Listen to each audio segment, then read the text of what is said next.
அமைச்சர் ராஜா கண்ணப்பன் சொந்த தொகுதிக்குள்ள நுழைய முடியாததுக்கு இதுதாங்க காரணம். ராமநாதபுரம் மாவட்டத்தில் உள்ள 4 தொகுதிகளில் ஒன்று தான் எங்க முதுகுளத்தூர் சட்டமன்ற தொகுதி. வானம் பார்த்த பூமியான இந்த தொகுதிக்குள்ள மிளகா, நெல், பருத்தி விவசாயம் செய்யறாங்க. கரிமூட்டம் போடுறது எங்க பகுதி மக்களோட முக்கிய வாழ்வாதாரமாகவும் இருக்கு. எங்க தொகுதியில திமுக, அதிமுக 2 கட்சியும் மாறி மாறி ஜெயிச்சிருக்கு. ஆனா இந்த மாதிரி ஒரு எம்எல்ஏவை எங்க தொகுதி பார்த்ததே இல்லை. இதுல அவருக்கு அமைச்சர் பொறுப்பு வேற. 2021 தேர்தலில் திமுக சார்பில் போட்டியிட்டு வெற்றி பெற்றவர் ராஜா கண்ணப்பன். அவர் பழம்பெரும் அரசியல்வாதி மட்டும் இல்ல, பழம்பெரும் ஊழல்வாதி அப்படின்னு எல்லாருக்குமே தெரியும். அரசு அலுவலர்கள் சரியா மிரட்டப்படுகிறார்கள். இங்கே முத்திர ஐயப்பன் கோயில் சம்மந்தமாக நீதிமன்ற உத்தரவு வாங்கி வச்சுருக்கோம். பேரூராட்சி கடைகள் சம்மந்தமாக நீதிமன்ற உத்தரவு வாங்கி வச்சுருக்கோம். அது எல்லா விஷயத்துலையுமே அமைச்சர் தலையீடு இருக்குது. இதனால் அமைச்சர் மிகவும் எதுவாக இருந்தாலும் சரி டேரெக்டாக மிரட்டப்படுறாரு அதிகாரிகளை. இதனால் தொகுதி மக்கள் அதிருப்தியில் இருக்காங்க.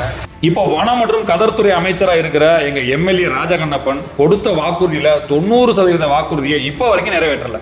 காவிரி குண்டாறு திட்டத்துல மலட்டாரை இணைக்கிறது, மலட்டாறுல தடுப்பணை கட்டுறது, பார்த்திபனூர்ல இருந்து முதுகுளத்தூர் பகுதிக்கு பரளையாறு இணைப்பின் மூலமா குடிநீர் பிரச்சனையை தீர்க்கிறது, ஆடு வளர்ப்போரின் நலன்களை பாதுகாக்க நலவாரியம் அமைப்போம் அப்படின்னு சொன்னது, ராமநாதபுரம் தூத்துக்குடி நெடுஞ்சாலையை 4 வழி சாலையா மாற்றுவேன்னு சொன்னது, முதுகுளத்தூர், கமுதி, சாயல்குடி பேரூராட்சிகள்ல பாதாள சாக்கடை திட்டம், கடலாடி ஒன்றியத்திலிருந்து சிக்கல், சாயல்குடி பகுதிகளை தனி ஒன்றியமா மாத்துறது, இப்படி வாக்குறுதியா அள்ளி வீசினார்.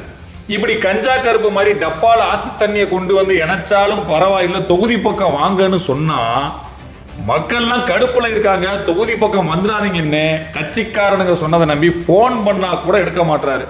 தொகுதிக்கு ஒன்றும் பண்ணல, சரி வாயை வச்சுக்கிட்டு சும்மா இருப்பாருன்னு பார்த்தா யூனியன் ஆபீஸ்ல வேலை செய்கிற அதிகாரிகளை கட்சிக்காரனுக்கு டெண்டர் கொடுக்க சொல்லி ஆபாச வார்த்தையில பேசுறது, வீட்டுக்கு வர சொல்லி சாதி பேரை சொல்லி திட்டுறது, இப்படி பல பிரச்சனைகளை சிக்கி தொகுதியில எவன் எந்த பக்கம் கல்லை விட்டு எரிவான்னு தெரியாம சென்னையிலேயே தங்கிட்டாரு அப்படின்னு சொல்லி என்னை கடுமையா அந்த எஸ்சிபிடிஓன்னு 5 முறை 6 முறை என்னை பல வார்த்தைகளால் சொல்லி காயப்படுத்தி என்னை அழுகக்கூடிய நிலையிலே நான் அவருடைய சீட்டில் இருக்க சொன்னாரு இருந்தேன்.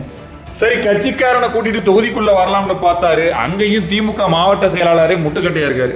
வாயை வச்சுட்டு சும்மா இருக்காம மாவட்ட செயலாளர் முத்துராமலிங்கத்துக்கிட்டையும் வம்பு இழுத்து கட்சி தலைமை வரைக்கும் பஞ்சாயத்து நடந்துச்சு.